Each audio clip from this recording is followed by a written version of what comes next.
chemicals in the ground, nobody knows. Whereas, You cut off the burl, that automatically kills the tree. well, yeah, because if you slice that off the side of the tree, you're opening that. But you can't seal that off if you want to save the tree. No, Okay. no, not really. And that's why I say you're better off cut the tree down and just slice above and below the burl. Dennis, do you want to show that PDF? Yeah, I can bring that up and then we'll, yes. How often do you see burls, like these burls on limbs, or just in the How often what? Have you ever seen them on limbs? Not so much on branches, no. More on the trunk. Yep. The branches don't, like that smaller one, that was basically a fork. There'd be two branches coming out of it, but it's only one tree down below it. This one here. This got two branches here, but it's only got one here. When you're looking at cutting some bowls and some wood, when you look at this type of a thing, this is half a log. This, can you scroll that up a bit, Rob? And the way you orient your bowl and your log, you'll get different patterns inside the bowl. That if you go this way, or if you will get this. If you go this way, you take a slab out of there, you will get this. If you go to a natural edge, which is the bark is up, you will get bark around the rim. When you look at the inside of it, this is what the inside will look like. If you take it out of a piece of wood, you're basically flat sawing this. This is what you'll get. And then again, doing the natural edge, you're actually cutting this out of you'll get this, and you'll get the banana shaped by taking it out of here. So it's different ways of mounting it. If you cut it in the long grain, you will get this. It'd be like a segmented vessel, just the ring showing. Normally you wouldn't do it that way. And if you go into some of the cypress and cedar and whatnot, this is what you'll get from this type of a log. And again, doing a vase is long grain. You would end up with this, what they would call a hollow form. And this is the grain you'll get. And the same here, there's a similar one. And again, that's another hollow form, and another hollow form.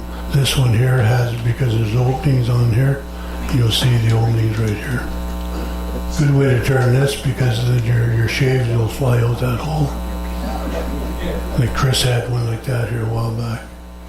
And those things are basically all the same. So you've got to look as to how you're going to look at the log, how you're going to orient it, and decide which way you're going to go. In most cases, you make this the bottom and this the top to do a standard bowl to get your maximum size out of a log. Because if you go the other way, you lose a lot of wood by going this way. But this way here, if you made this the bottom, and then you get the full benefit of the log, of the half log. And that's another one, just side grain.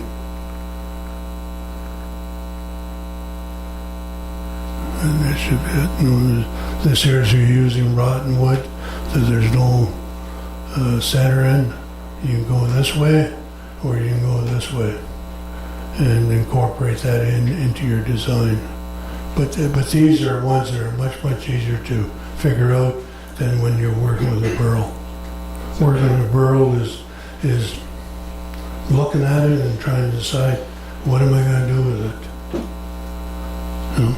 And for anybody that just gets into turning, I wouldn't recommend turning burls right off the bat until you're quite comfortable in using your tools. And because they'll bounce around, they'll throw you, and they'll do all kinds of wonderful stuff. So and of course you need a fair sized lathe for doing. You wouldn't turn it out like this on a small lathe. They just wouldn't handle it. You need some with a horse or more. Yeah, so when you make a decision on the pattern, are you thinking about cracking as well? Yep. Some ways it cracks easier than Yeah. others. But then it's not fixed. Once you start turning it, it may change.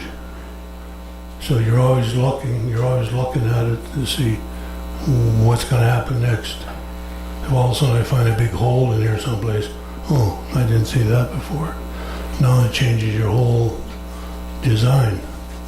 You can't draw it out and say, here's what it's going to look like. You start turning it, and then you adjust as you go along. Did you never turn one green?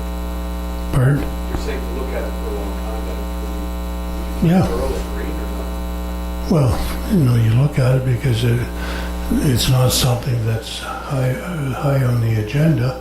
So you say, I don't see nothing, so leave it alone. His question was, would you turn it green? Well, it wouldn't matter, green or dry. This one would be what, dry? Fairly dry. If you turn it green, I don't think it turns any easier than if it's dry. At least I haven't found that, Chris. I haven't found it either, but I haven't heard too much on green, I like on dry. Yeah, because burls have, like I say, there's no green. So you don't have to worry about going uphill, downhill. You just cut whatever way you want, and then as long as the tool will let you, and you go with it. But yeah, if I had my choice, if I was turning the tree part, I'd want that green. But then again, you got to rough turn it, wax it, seal it, put it away to dry. The burl, cut it, turn it, finish. You're done. So it's not a big thing. You say you look at it every day. Do you have it at the foot of your bed, or No, I use it as a pillow. No, I have it in, this other one I had was in the shop, and you walked in the door, it was sitting right there. And I see it every day. This one I've been looking at for probably the last month because it sits on a stool. If you come in, you want to sit down, you gotta move the burl. But that's what burls are all about. They're very nice, and if you're interested in doing, get some small ones. You can get about yay big, and play around with them. And then you get to like it, and then you start buying the big ones. Any questions? Okay.